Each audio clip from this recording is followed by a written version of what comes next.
Jean Lassalle est entré à l'école à l'âge de 5 ans. C'était une classe unique de 24 élèves, de 5 ans à 14 ans. Et lorsque sa mère est venue le présenter, elle m'a prévenu que Jean ne connaissait pas les autres élèves et qu'il ne parlait que le béarnais. Comme je suis béarnaise, je n'ai pas eu de mal à le comprendre et à me faire comprendre. Alors Jean était un élève sage, attentif, très poli, très attachant. Il faisait beaucoup d'efforts pour rattraper les autres élèves et surtout, il était très intelligent. Il était intéressé par les leçons des cours supérieurs et je n'ai eu aucun mal à lui apprendre à lire et il voulait toujours apprendre. Et il était intéressé par toutes les matières. Et je n'ai eu qu'à me féliciter de tout ce qui est arrivé. Alors, pour vous dire qu'il ne parlait pas français, je veux vous raconter une petite anecdote, j'en ai parlé souvent avec lui. Un jour, je l'avais interrogé, et puis comme il ne connaissait pas la réponse, il ne comprenait pas encore tout à fait, je lui ai dit « va t'asseoir ». Et lui, comme il confondait un peu encore, il a compris « à ce soir ». Donc il a pensé « je vais peut-être être retenu ce soir ». Alors toute la journée, il m'a raconté plus tard qu'il avait eu mal au ventre en pensant que le soir, il serait puni. Et le soir, quand j'ai fait sortir mes élèves, il me regardait avec des yeux suppliants. Je lui ai dit, qu'est-ce que tu as? Pourquoi? Qu'est-ce qui ne va pas? Et il m'a dit, j'avais peur d'être puni ce soir. Mais pourquoi serais-tu puni? Mais non, allez. J'essayais d'aller vers les autres, mais vous savez, les autres, ils étaient habitués dans le village à être ensemble et tout ça. Ils ne l'acceptaient pas toujours facilement, parce qu'ils faisaient un peu... Ceux qui étaient habitués à vivre ensemble dans le village, comme il était très timide, parce qu'il était très timide, les autres l'acceptaient plus difficilement au début. Après, c'est passé. C'est un peu dans sa nature. De toute façon, il avait des parents aussi qui avaient cet esprit-là aussi, et des gens charmants, et qui ont tout fait pour leurs enfants aussi. Hein. Alors, voilà. Moi, je pense que c'est ça aussi. Et puis après, il a pris de l'assurance aussi. Parce que quand il présente les spectacles béarnais et tout ça, il a beaucoup d'assurance. On le réclame un peu partout.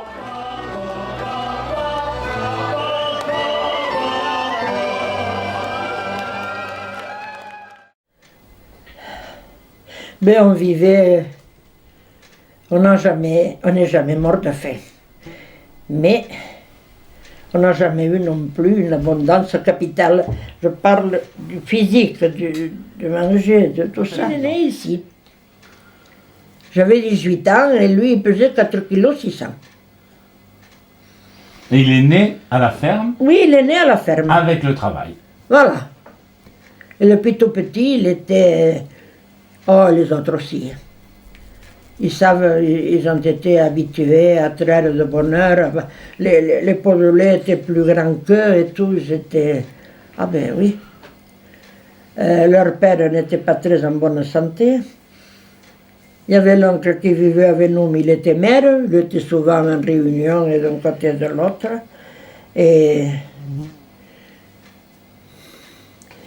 alors, les petits...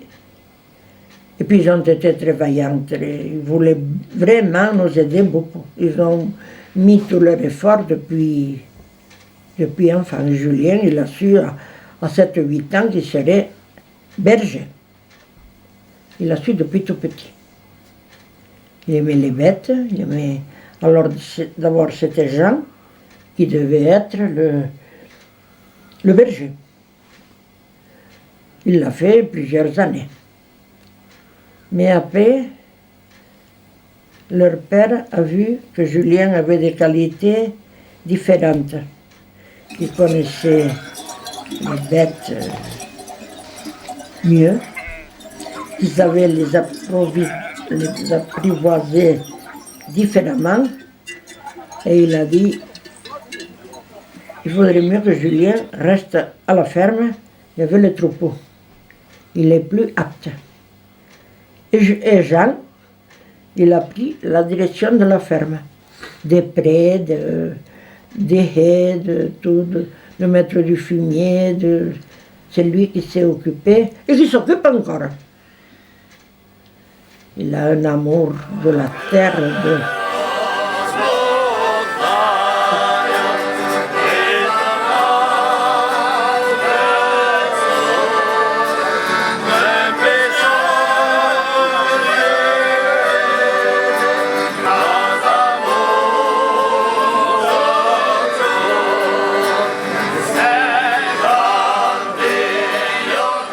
D'abord, Jean Lassalle est un ami d'enfance.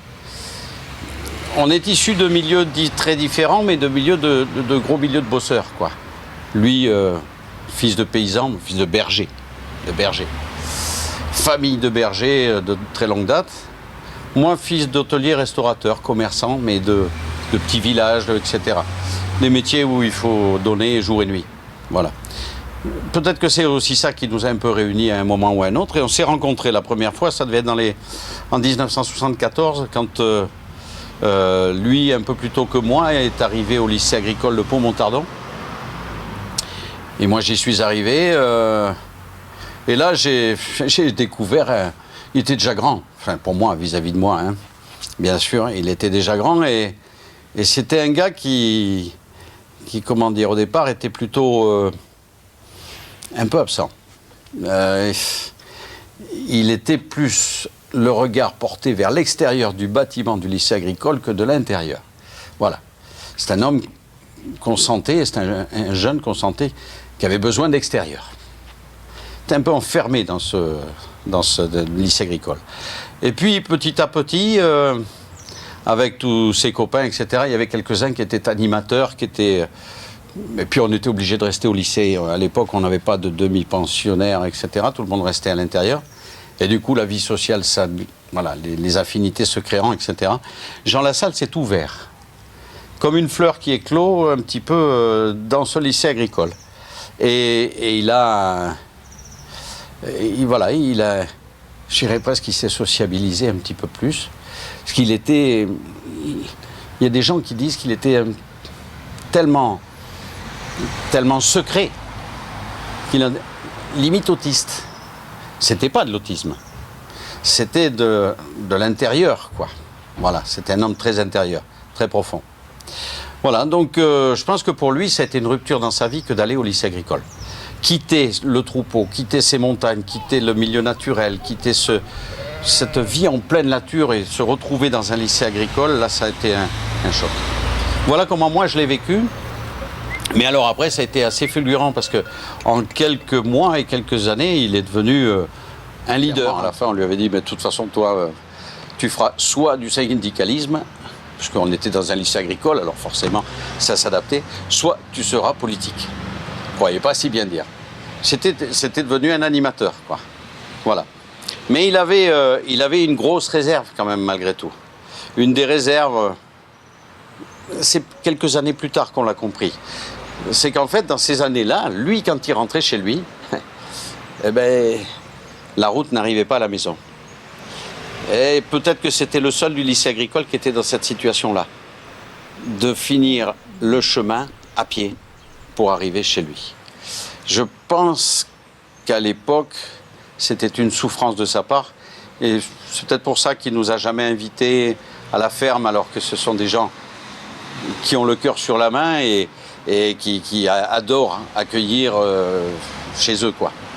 Mais il y avait cette difficulté-là. Ça montre à quel point c'était difficile. Et il était d'une famille de bergers. Vous savez, aujourd'hui, les bergers, il y a une noblesse dans le mot, le berger. À cette époque-là, le berger était plutôt celui qu'on logeait ou qu'on laissait loger au fond du village. Après, pas dans le bourg quand même, un berger, allons. Vous voyez ? Il y avait une connotation un peu négative. Et c'était une souffrance, je pense, pour cette famille aussi. Je pense qu'il a pris toute l'énergie qu'on lui connaît aujourd'hui. Son authenticité, sa loyauté, sa droiture, sa constance, son courage, sa résistance, qui est hors norme. Hors norme. Moi, je ne sais pas comment il fait. Hein. Pendant que je vis une vie, il en vit 3 ou 4, lui. Je pense qu'il le tire de là. Il le tire de là, de ses années de jeunesse, qui ont été, comment dire, effectivement, avec sa famille, ses oncles, son père, sa mère, ses frères et sœurs, etc., socialement, humainement, très positif, mais matériellement quand même particulière et très, très, très, très modeste. Je pense que mon père aime revenir dans la maison familiale, donc chez ma grand-mère, parce que c'est là où il se ressource en fait, où il recharge les batteries, où il trouve conseil, une oreille qu'il a toujours écoutée, une personne qu'il a toujours suivie, qui a beaucoup d'admiration pour lui. Et je pense qu'il y a toujours eu cette complicité entre les deux. Ma grand-mère aime bien dire qu'ils ont grandi ensemble. Et je pense que c'est vrai, et qu'ils se sont appris beaucoup mutuellement. Et ma grand-mère, je pense que vous l'avez rencontrée, a un regard très objectif sur son fils, même si elle l'admire, même si elle est très fière de lui. Elle sait lui dire les choses qui lui déplaisent ou la manière dont il agit parfois. Et je pense que c'est ça qu'il aime, c'est le fait d'être entendu, mais aussi parfois, bon, pas recadré, mais peut-être où il peut discuter et que ce soit pas toujours que dans son sens. Et je pense que c'est ça qu'il aime. Et il y a toujours, on retrouve toujours cette notion de famille très forte. C'est pour ça qu'il aime rentrer là-bas. La famille, en fait, gravite autour de cette maison qui nous a transmis tellement de choses depuis qu'on est né.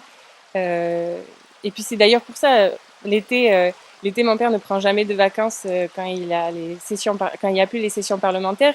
Lui, il aime se retrouver à faucher les pentes abruptes de chez ma grand-mère parce que pour lui, c'est une manière d'entretenir tout ça, de faire vivre, de continuer à faire perdurer ce que cette maison a signifié et signifiera plus tard.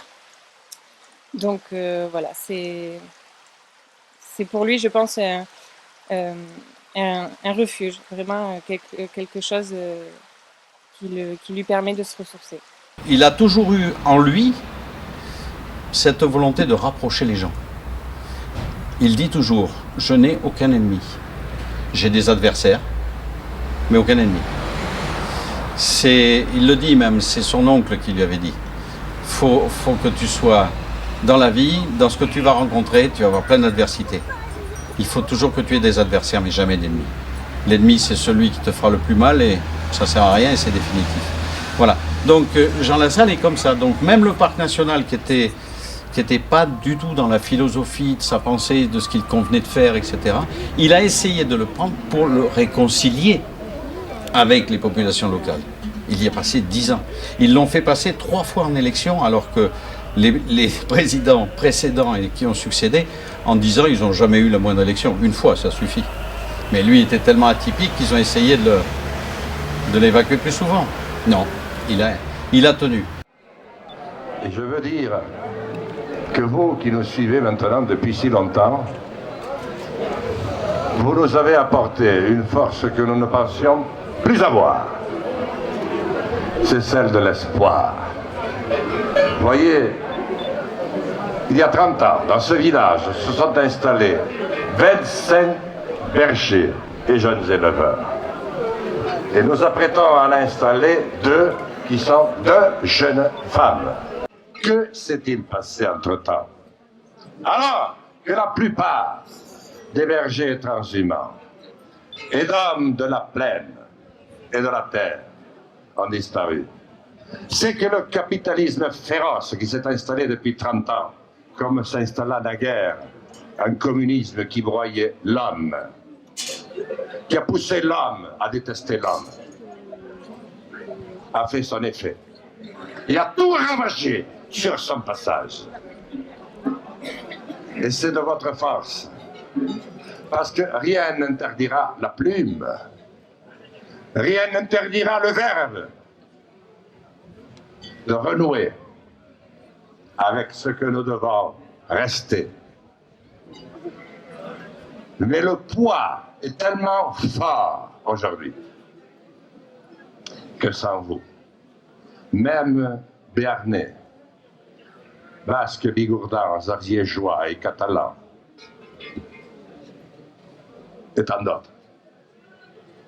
Bretons aussi, Auvergnats. Nous pourrions y arriver s'il n'y a pas votre appui, celui des territoires. Notre mort a été décidée. Excusez-moi, je n'ai jamais utilisé ce temps, mais il faut le faire. Le temps est venu de dire, un peu comme on conjure la foudre pour ne pas qu'elle tombe. Alors bien entendu, cette terre qui en a vu tant d'autres partir, c'était nos aïeux et nos pères, avec l'espoir de nous voir continuer, ne laissera pas faire. Pour moi, Jean Lassalle, c'est mon député préféré. Pourquoi je l'aime? Parce que c'est un fils d'agriculteur comme moi, un fils de berger. Un gars qui aime le territoire. Combien faut-il de litres? Et c'est pas un bobo des salons parisiens. Vous avez une idée? C'est un gars qui aime le territoire. 10 litres, dit madame. Et un gars naturel et qui défend nos petits territoires, qui défend la montagne. Et parce que les vaches et les chèvres, des députés comme Jean Lassalle, il devrait y en avoir beaucoup plus qu'il y en a maintenant.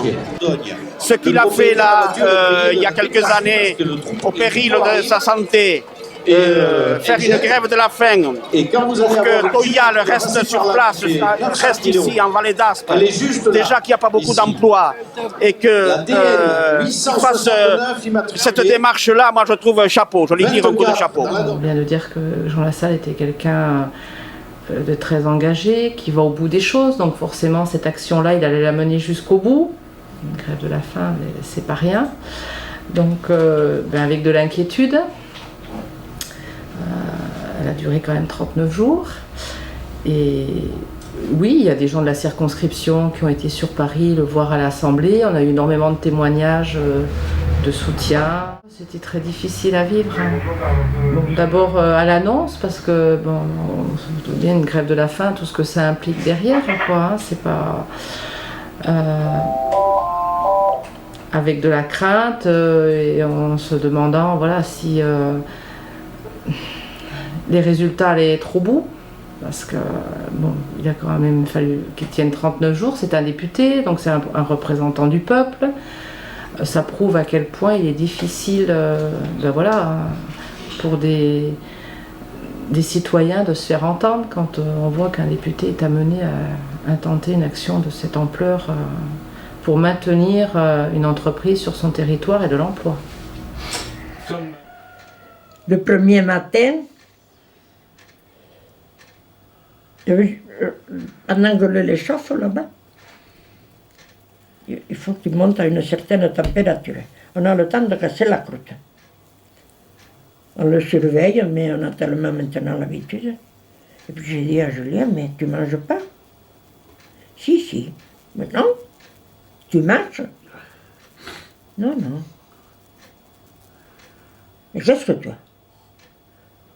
Il me dit, je ne sais pas si j'ai le droit de te le dire. Alors là, tu en as dit trop ou pas assez. Là,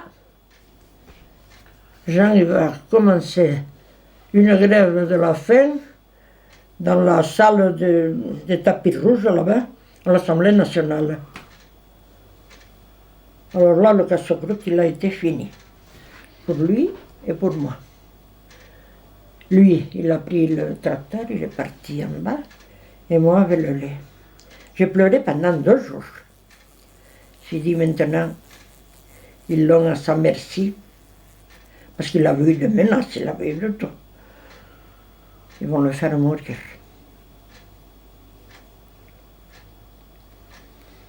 Et puis, je me suis dit, mais si je fais que pleurer, qu'est-ce que je suis bonne moi là? Il va y en avoir qui vont encore avoir plus de chagrin que moi. Je n'ai pas le droit de pleurer. Je n'ai pas le droit de me laisser aller. Je vais réagir. Je ne veux pas. Je dois être solide pour Jean et pour sa petite famille. Et Thierry Desmarais, qui était président à l'époque, était un président PDG très aimé. De beau gosse, il avait tout pour lui. Il dit, ici, on va faire toujours des images. C'est l'époque de la com, quoi, déjà. On va rassembler les 200 usines importantes dans un rayon de 200 km. Et ça sera ça, la reconversion. Et là, on m'enlève dans cette vallée une usine que j'avais été chercher pour remplacer déjà une usine canadienne, Dalcan, Aluminium Canada, spécialisée sur l'aluminium. J'ai été chercher une entreprise japonaise dont il m'avait parlé, ceux qui s'en allaient m'en avaient parlé, qui avait trouvé à exploser et à extraire le pigment d'aluminium. Et avec le pigment d'aluminium, c'était une société japonaise, ils recouvraient de peinture métallisée 70% des voitures de la planète. Là, à peu près le même taux d'avions, de bateaux, de mobylettes, de motos, de tout ce qui est peint à peinture métallisée. Et là, j'avais averti, avec d'ailleurs un mot de ma grand-mère. Ma grand-mère m'avait trouvé un jour en train de pleurer parce que j'étais très malheureux que mes copains ne m'aiment pas. Et elle avait dit, tu pleures, je m'étais caché un peu dans une forêt à côté. Et je vais te dire quelque chose, arrête de pleurer.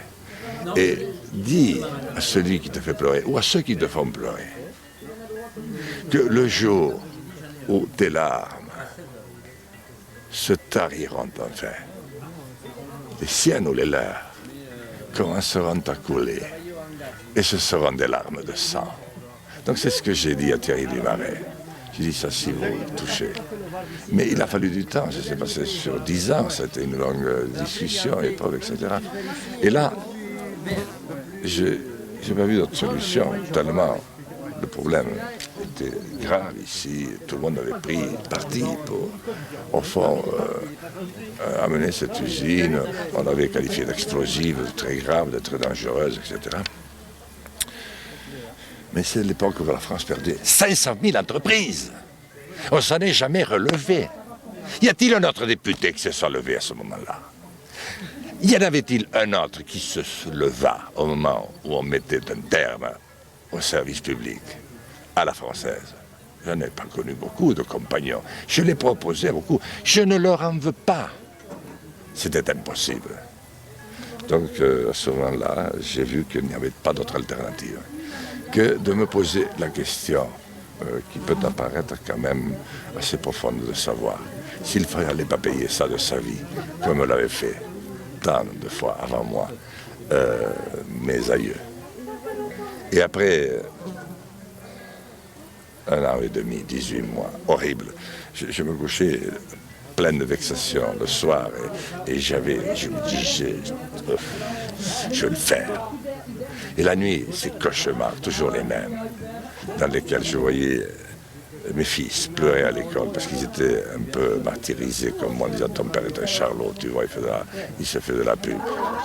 Quand je voyais rire les ouvriers pour lesquels je faisais, ils n'ont jamais ri. Je me levais en trempe de sueur, je voyais pleurer ma femme avec des mots pourquoi tu m'abandonnes alors qu'ils sont tout petits? Qu'est-ce qui peut pousser un homme à choisir de mourir alors qu'il a tant de responsabilités par ailleurs? Et puis ça s'est apaisé dans ma tête. J'ai fait les foins, j'ai travaillé un été là, comme je le fais tous les ans, et je me suis dit ça y est. Mais en même temps, ce qui m'a apaisé, c'est que je me suis dit, eh bien, j'ai choisi de mourir, mais je ne mourrai pas, parce que je vais gagner. Et c'est incroyable, hein? Un élu proche des gens qui se bat au quotidien pour essayer de faire évoluer la situation de ses administrés,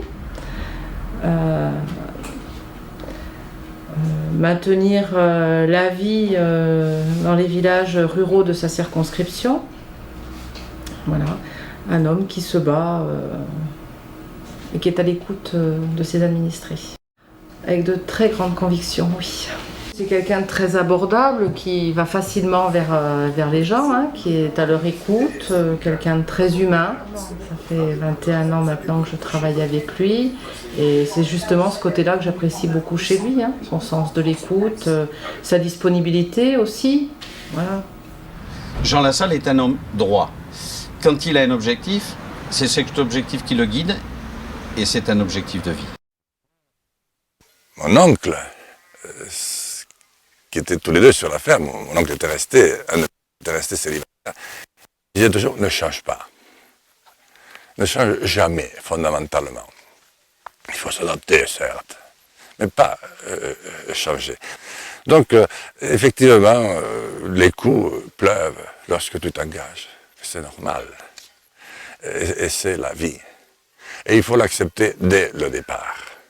Parce que si tu vas sur cette voie-là, et notamment la politique qui est un art, qui devrait l'être, qui ne l'est plus, comme elle cesse de l'être pendant les époques où les hommes ne savent plus où ils vont, et où ils ne savent plus d'ailleurs qui ils sont, et ce qu'ils constituent les uns pour les autres, c'est que la politique se perd elle-même, avec ce que l'on pourrait appeler les valeurs de la civilisation que nous nous transmettons de génération en génération, et qui font que pour faire de la politique, il faut, je pense, avant tout aimer passionnément.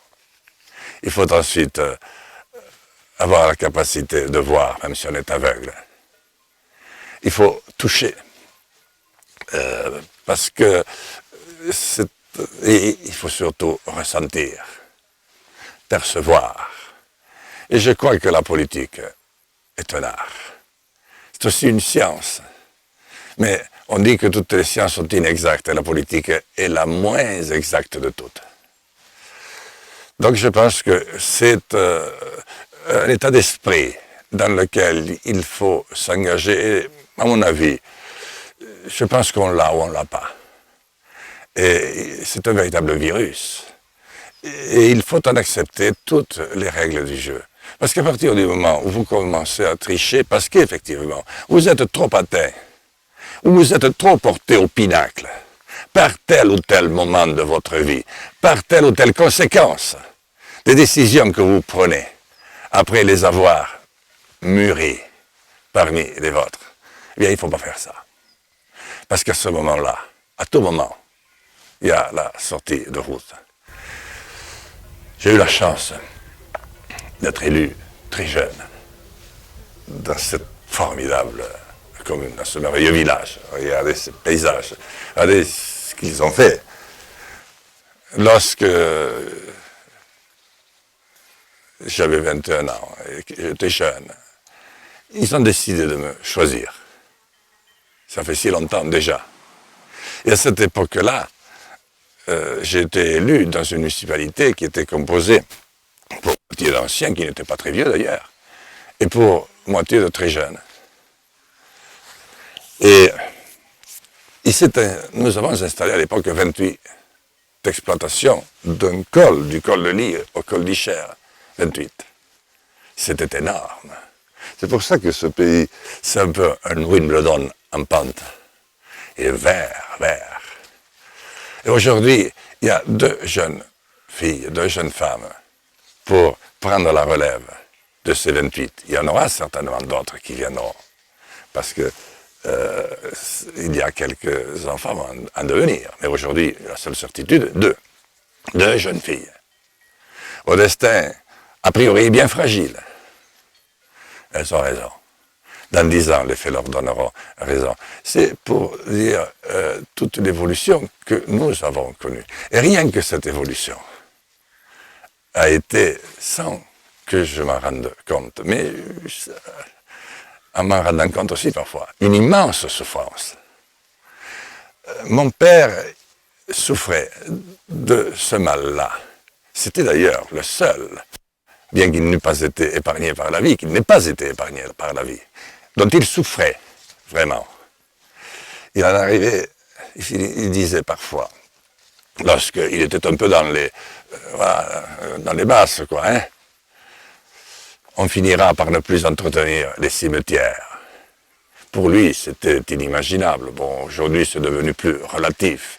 Mais pour lui, ça voulait dire qu'après tout, On était allé tellement loin dans l'indifférence qu'au fond, plus rien n'avait d'importance. Mais immédiatement après, il se reprenait. Parce qu'il disait qu'il y a la ronde des saisons. Et que, après un hiver qui a été dur et long, on finit par retrouver un printemps a priori tardif, mais qui est tellement beau, qui est clos d'une manière tellement exceptionnelle, irrésistible, qu'il vous emporte. Il est devenu quelque part le berger des gens, des hommes, et il leur porte un peu ce que vous avez entendu, un peu la bonne parole et un peu le réconfort. Parce que les gens, ils sont quand même, il faut quand même le dire, nous sommes dans une période où nous sommes quand même un peu paumés. Il y a quand même beaucoup de choses qui font qu'on ne sait pas très bien de quel côté on tourne. Et puis il y en a quelques-uns, dont lui, qui essayent de porter le réconfort, la conviction, un certain bien-être que les gens attendent. Il va au bout des choses. Alors ici localement, même ici localement, ils ne sont pas l'habitude de voir des politiques qui vont au bout et ils se demandent pourquoi il en fait tant. Et là-bas, à Paris, je crois qu'il n'a pas les codes, qu'il n'a pas les mots et jamais lâché sur ce qu'il croit. Finalement, ils cherchent à le marginaliser. Ils entendent, je crois, un peu des fois. Mais ils font tout ce qu'ils peuvent pour le marginaliser. Alors la voie qu'il a choisie, elle n'est pas simple. Mais elle est vraie. Mais je pense qu'il a raison.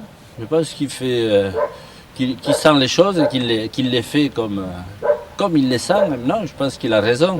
Et ça marquera. Ça marque. Mais toute la pression qui est mise à essayer de minimiser, d'affaiblir ce qu'il dit, ça aussi, ça doit être lourd à porter. Je suis très très en colère devant ce que nous oblige à faire l'État. C'est vraiment... ce pays va à l'affrontement.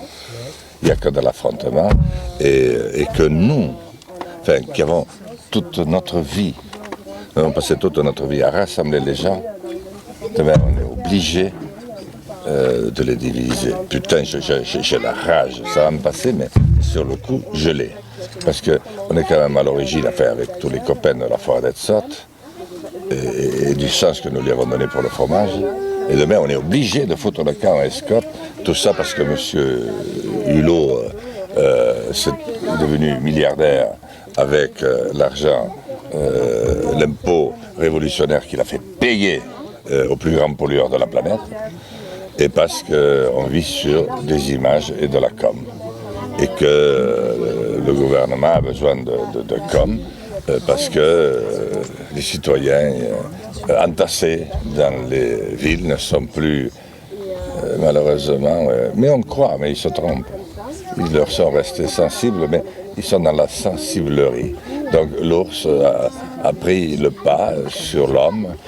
Que l'homme crève, tout le monde s'en fout. Mais un homme, avant de crever, on est dans un pays où on veut quand même se défendre. Et en choisissant le fort, c'est un désaveu pour toute l'histoire de ces résistants, de ces passeurs d'armes, de ce pays, pour sa raison d'être.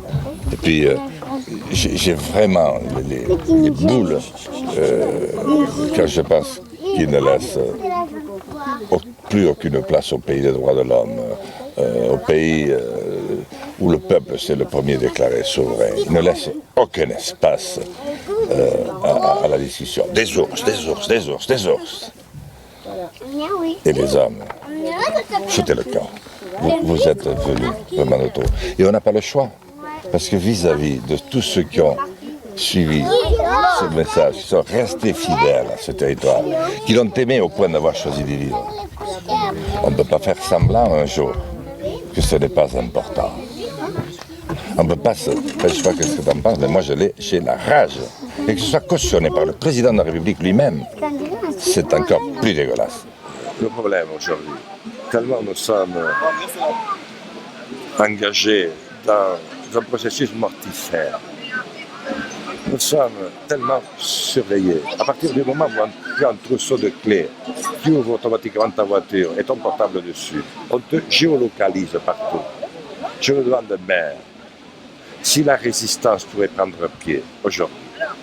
Donc, je pense que c'est les racines, c'est les convictions et tout simplement la joie et le bonheur d'exprimer ce que nous sommes sans retenue, qui donnera à la multitude la force de nous relayer. Ce jour-là, le monde changera. Et c'est pour pas très longtemps. Parce que si ça ne devait pas marcher, c'est des rivières de sang qui emporteront une fois de plus nos jeunes, nos enfants, les tiens, les miens. Et ils n'y sont pour rien. Donc, je préfère très nettement notre possibilité que nous proposons ensemble, parce qu'elle est solennelle, elle est gaie, elle est joyeuse, elle est immortelle. La fierté de ces hommes, de ces femmes de Lourdios, cette transhumance. Les premières années que ça se faisait comme ça, je pleurais. Tellement ça me... Et lui, quand il parle comme ça, c'est pareil. Ça m'émeut. Ça me bouleverse. Ça me fait beaucoup de... Je sais pas.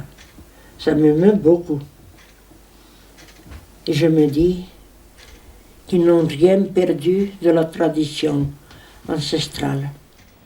Que je pense que quelque part je garde Jean. Il est très important pour moi.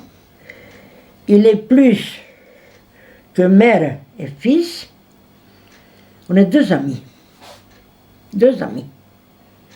Il n'y a pas de secret pour moi. Ni moi, c'est pareil.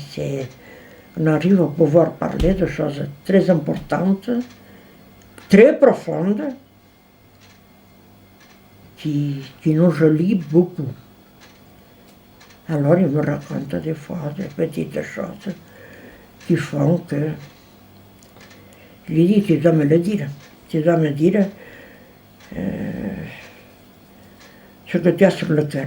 J'ai besoin de savoir. Et si je sais, je peux peut-être t'aider. Et je le pense que je peux l'aider. Ben, les femmes de ma vie, j'aurais tendance à dire toutes les femmes. Toutes les femmes parce qu'elles sont nos mamans, elles sont nos compagnes, elles sont nos filles. J'en ai quelques-unes qui ont beaucoup compté de manière intime dans ma vie. Alors, les mettre dans quel ordre? C'est tous les ordres.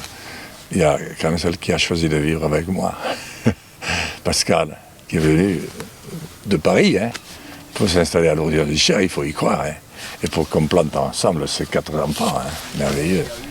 Et puis, et qui sont si attachés, qui sont devenus, voilà.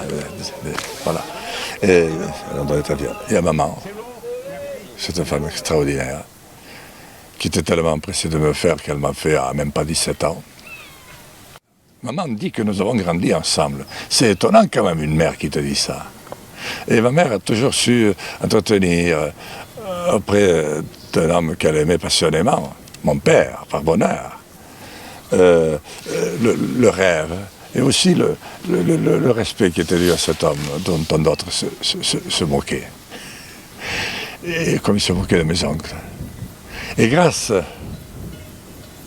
après, aujourd'hui, à mes sœurs qui étaient arrivées aussi, et mes sœurs m'ont accompagné, comme m'accompagne ma fille, Alizée. Et vous avez vu de quelle manière. Et Marthe, l'incroyable Marthe, qui m'a formé, qui m'a... En me portant à l'école, au lycée, alors que je partais en autostop avant, elle m'apprenait. Et puis un jour, je lui ai dit, écoute, maintenant, tu as fini de m'expliquer, c'est moi qui vais l'expliquer. Dans 3 ans, on part à la mairie. On est, de toute façon, on est très soudés dans ma famille, avec que ce soit mes grands-mères, mes parents, tous nos cousins, les frères et sœurs. Et voilà, c'est notre éducation qui est faite comme ça. Et voilà, je pense que c'est important d'avoir des valeurs dans la vie et de partager les choses, quoi, tout simplement. Et tu sens que ton père, il porte ça aussi? Ouais, il essaye de le faire de la meilleure des manières, avec ses convictions, ses coups de gueule parfois. Voilà, mais ça gouaille, le fait qu'il soit atypique, et voilà, il donne tout pour essayer d'améliorer les choses en tout cas.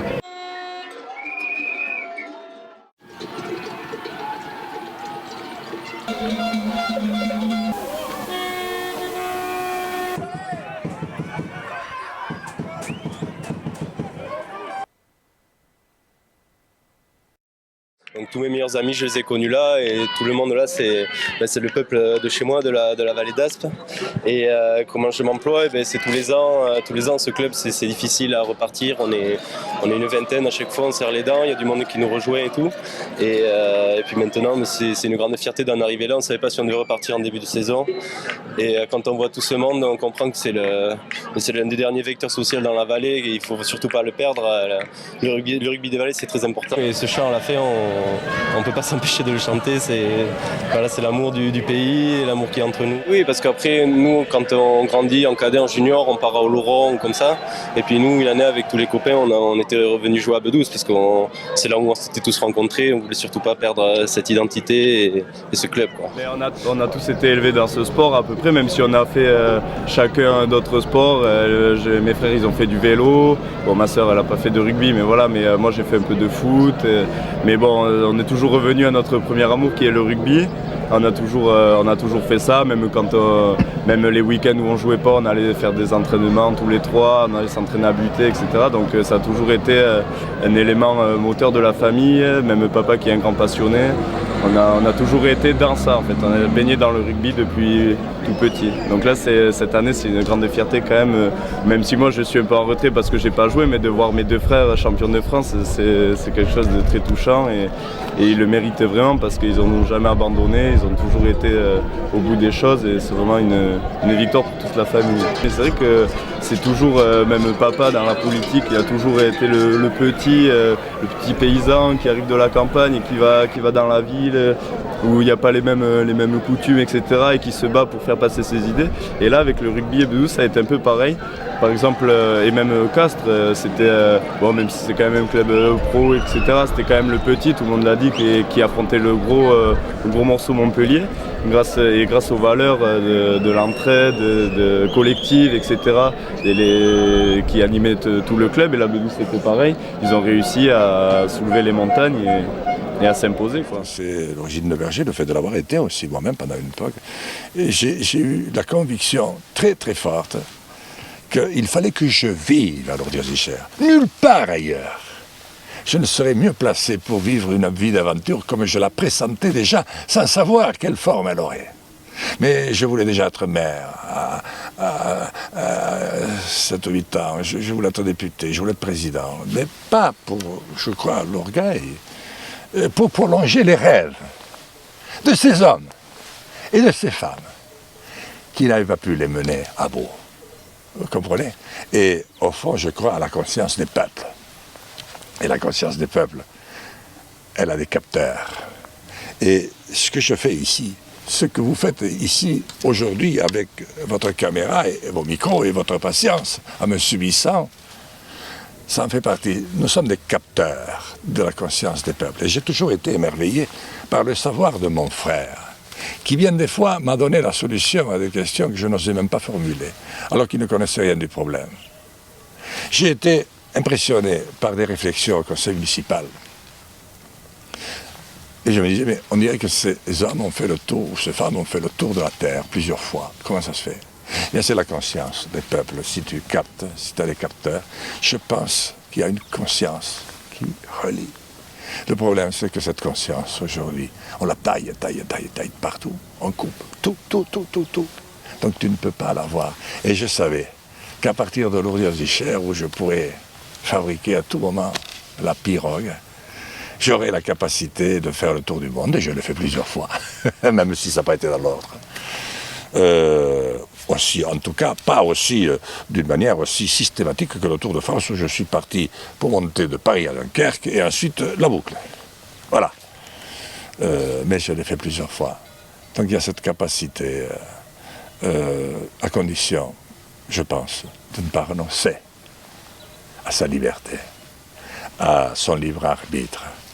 Et là, nous avons la chance d'avoir une langue extraordinaire qui nous porte, une langue qui en elle-même porte l'indépendance d'esprit. Et que nous devons à tout prix la retrouver parce qu'elle appartient aussi à l'Europe et à l'humanité. Certaines de nos inspirations avaient une dimension universaliste. Donc c'est tout cela que nous devons retrouver pour retrouver ce qu'il y a de meilleur aussi chez les autres. J'ai eu la chance de vivre cette aventure en pouvant construire une maison avec Pascal à Lourdes-Icher, en y voyant grandir nos enfants, en m'absentant et en revenant et en repartant. Et chaque fois que j'ai besoin, c'est ici que je viens me ressourcer. Là où mon frère a décidé une fois pour toutes de continuer à mener paître ses brebis comme le faisait notre arrière-grand-père hier, pour mieux voir l'arrière-petit-fils. Heureux. C'est un humain profondément humaniste. C'est ça qui le caractérise. Voilà, bon, je ne peux pas continuer beaucoup plus, mais c'est toutes ces qualités-là. Alors après, il est très original dans sa façon de faire. On ne peut pas dire que ce soit un garçon qui passe inaperçu. Il a un grand charisme, il a des grands bras, alors il peut englober des foules. Voilà. Et ça, c'est très fort. On n'aurait pas cette maison-là dans les Pyrénées-Atlantiques, dans nos montagnes, si Jean Lassalle n'avait pas été là, pour qu'à un moment, tous les gens qui s'affrontaient à un moment, dans les années 90, qui s'affrontaient lourdement et sur lesquels il y avait même menace de mort au préfet sous-préfet quand même, on est arrivé très loin. Eh bien, lui a réussi à rassembler en disant non, venez, on va discuter, on va dialoguer. En se parlant, on devrait arriver à se comprendre. Même si on ne se comprend pas, on comprendra pourquoi on est en désaccord. Au moins, ça sera déjà ça une avancée. Voilà, ça c'est Jean Lassalle, profondément. Et il est toujours dans le respect de l'autre, même de son adversaire, tout le temps. S'il peut trouver le moyen d'aller vers son adversaire à un moment ou à un autre du combat, pour essayer de le convaincre ou de le rapprocher, voilà. Par contre, il n'est pas ingrat, et s'il y a un combat, il y a un combat. Mais il sera toujours dans le respect de l'homme. Je l'ai vu souvent, ça le caractérise aussi, être en grand conflit avec des fonctionnaires, des hauts fonctionnaires d'État, préfets, sous-préfets, chefs de service, etc. Mais une fois le moment de l'expression de la fonction passée, c'est-à-dire de la réunion à la préfecture ou ailleurs, humainement, 2 à 2, pas de souci. Il fait la distinguo entre la fonction, l'obligation professionnelle et l'homme. Toujours. Voilà, c'est ça sa force. C'est pas quelqu'un de clivant. Déjà, je l'ai vu, c'est quelque chose qui m'a remarqué dès qu'il est descendu du train. Tout à l'heure, quand je suis allé le chercher, les gens, il y avait des selfies, les gens voulaient faire un autographe, les gens voulaient lui parler. Et ça, c'est vrai que cette attractivité, elle est super intéressante. Et puis, je vous dis, il y a le personnage aussi. D'ailleurs, on voit, la salle était pleine ce soir. Et les gens étaient là, étaient tous contents de le voir. Et c'est vrai qu'on en parle depuis que c'est parti sur la presse, donc 3 semaines à moi, il y a déjà eu... voilà, donc c'est quelque chose de super intéressant. Nous sommes sensibles à la cause que défend Jean Lassalle aujourd'hui, la défense des territoires, l'abandon de la ruralité, on ne le supporte pas. Et le mouvement qu'est en train de construire Jean Lassalle, justement, c'est son leitmotiv, c'est de donner beaucoup plus de parole aux petits élus, aux élus ruraux notamment, mais pas que les élus ruraux, parce qu'on voit que, par exemple, l'abandon des services publics, elle concerne aussi des zones urbaines. Et je crois qu'aujourd'hui, ce que veut Jean Lassalle, c'est redonner la parole au territoire, mais dans leur ensemble. Or, aujourd'hui, nous voyons bien qu'il y a une métropolisation de la vie politique de la France que nous ne supportons pas. Donc nous sommes très sensibles au discours que porte Jean, à son projet pour la France. Mais je voudrais prendre seul, parce qu'il en faut, qui tire sur les cloches pour dire qu'il est minuit moins 5, que c'est le moment de se relever, parce que ça s'en fera. Voilà. Et j'ai des écrits, et j'ai des témoignages. Personne ne pourra dire que je n'ai pas dit. Mais j'ai envie d'aller plus loin. L'engagement. Voilà ce qu'il vaut. L'engagement. On ne peut pas demander le même à tous. Mais ceux qui pensent le détenir doivent aller au bout. Donc, il faut que je monte cette liste pour évoquer à nouveau quelle solution pour les campagnes. Pendant la campagne présidentielle, j'ai dit les campagnes de France, grande cause nationale. Mais aussi pour les villes, je l'ai dit. Et puis, il faut que j'interroge sur la réalité, non pas de l'Europe, mais l'Europe c'est formidable, on est en paix, mais de la réalité de l'Union européenne. Est-ce que ça ressemble à un sens? Est-ce que ça a un sens? Est-ce que ça ressemble un peu aujourd'hui à ce que nous a dit Emmanuel Macron il y a un an? Je vais relancer l'Europe et ça va recréer de l'économie et ça va recréer de nouvelles richesses. On ne se parle plus avec l'Italie. Pour ne plus se parler avec les Italiens, il faut quand même y mettre de la bonne volonté. Hein.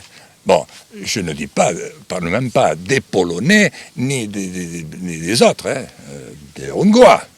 Bon, il a été faire une visite dans les pays nordiques. Moi aussi, j'y étais.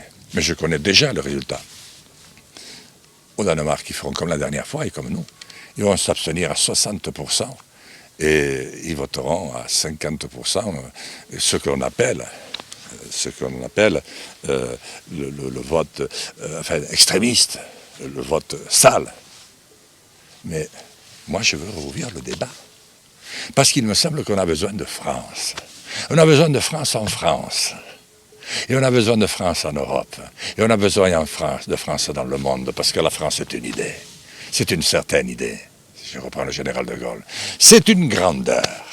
C'est une certaine capacité à travailler avec tous les autres. Un jour, on lui avait demandé, mais avec qui travaillerez-vous si vous ne travaillez pas avec cela? Avec tous les autres. Et c'est pour ça que sans me lancer dans des fanatismes nationalistes, je ne ferai pas de Frexit.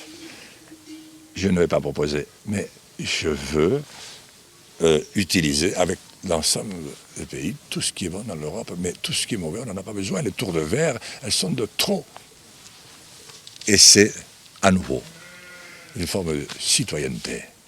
Et on ne peut le faire qu'en se retrouvant soi-même, parce que nous sommes tous faits forts de la démonstration de la pirogue pour vivre dans le lieu où cela fait famille, où cela fait village, où cela fait ville, où cela fait pays, et où cela finit par faire Europe et monde. Nous devons redevenir des vrais citoyens d'ici et d'ailleurs.